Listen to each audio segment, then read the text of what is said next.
há quase 500 anos, um monge agostiniano irá desafiar a Igreja de Roma. As ideias desse monge agostiniano foram revolucionárias e dividiram o mundo cristão em duas partes, o mundo católico e o mundo protestante. Há 130 anos atrás, um outro monge agostiniano, a mesma ordem de Martinho Lutero, irá dividir a ciência em dois períodos, trabalhando com papel, lápis e ervilhas. O Sr. Gregor Mendel vai descobrir os mecanismos básicos da hereditariedade. A aula de hoje é sobre os trabalhos de Mendel.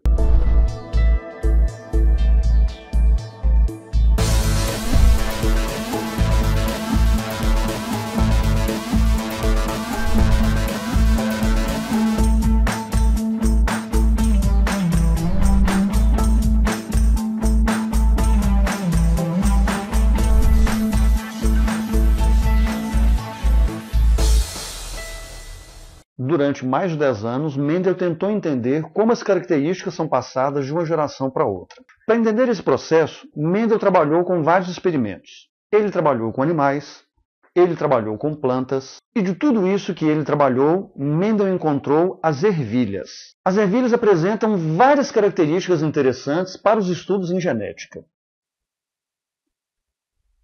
As ervilhas são plantas de fácil obtenção. Apresentam um ciclo reprodutivo curto, ou seja, em um período de tempo muito pequeno, conseguimos obter uma grande quantidade de indivíduos para comparação e para estudo. As características das ervilhas são características evidentes, são características muito claras. Ou a planta é alta ou a planta é baixa, ou ela tem sementes verdes ou ela tem sementes amarelas, ou a semente é lisa ou a semente é rugosa. Essas características evidentes podem ser comparadas de uma geração para outra para permitir um melhor estudo genético. No entanto, a característica mais importante das ervilhas está guardada nas suas flores. A flor é a pornografia da natureza. Na verdade, ela vai representar o bililio ou a pepita do vegetal. Em outras palavras, a flor é o sistema reprodutivo do vegetal. E no caso da flor de ervilha, o mais interessante de tudo é que a flor de ervilha apresenta ao mesmo tempo o aparelho reprodutor feminino e o aparelho reprodutor masculino. As ervilhas são plantas hermafroditas. Além de serem plantas hermafroditas, as ervilhas apresentam flores fechadas. Essa flor fechada não permite que o grão de pólen de uma flor seja transferido para outra flor. Na natureza, as ervilhas não realizam troca genética. Ué, Márcio, mas se a ervilha ela não consegue realizar troca genética, como é que a ervilha vai fazer reprodução sexuada? Como as ervilhas não podem fazer troca genética, quando elas querem se reproduzir, uma ervilha irá transar com ela mesma e engravidar ela mesma. Na biologia, nós vamos chamar esse processo de autofecundação. Isso para a genética é importantíssimo. Como as ervilhas não realizam troca genética, elas passam para as próximas gerações características de um único indivíduo, e não características de dois indivíduos, como acontece na reprodução sexuada normal.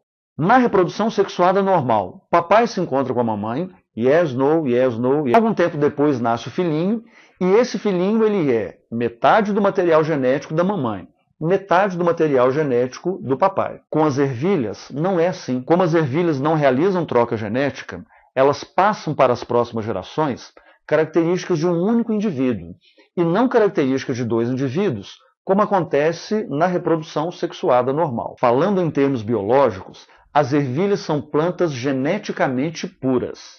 É aí que Mendel vai ter a brilhante ideia de cruzar plantas adultas com características diferentes.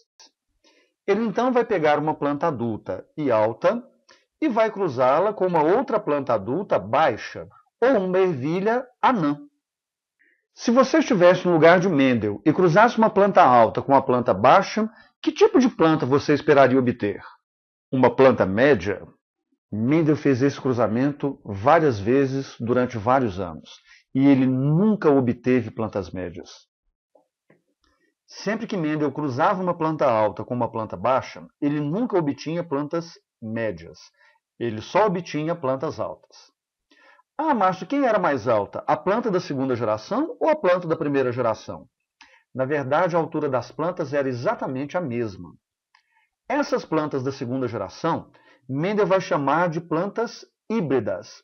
uma palavra que quer dizer mestiça. Mendel produziu uma planta alta misturando, cruzando uma planta alta com uma planta baixa. Continuando no seu experimento, Mendel agora vai pegar essas plantas mestiças que ele produziu e ele vai cruzar as plantas mestiças entre si. Mendel pega uma planta alta, mestiça, cruza com uma outra planta alta, também mestiça, e agora ele obtém um resultado surpreendente. Ele não obtém plantas médias, ele obtém de novo plantas altas. Surpreendentemente, ele também vai obter plantas baixas. Muito criterioso no seu trabalho, Mendel resolve contar quantas plantas altas haviam e quantas plantas baixas haviam. O resultado que ele obtinha era sempre o mesmo. Cruzando plantas mestiças entre si, ele obtinha plantas altas e baixas na proporção de 3 plantas altas para uma planta baixa.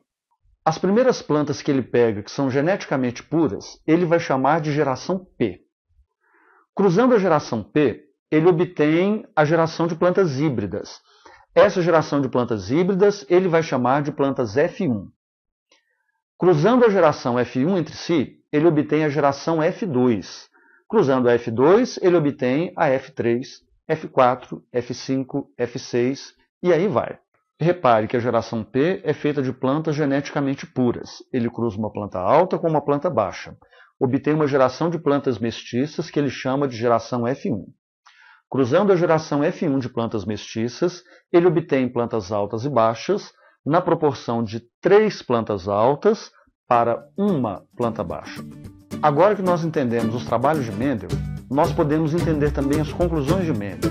Mas conclusão dos trabalhos de Mendel é uma coisa que vai ficar para o nosso próximo vídeo. Se você gostou desse vídeo, dê um joinha para poder incentivar o meu trabalho. Nós nos encontramos na próxima aula.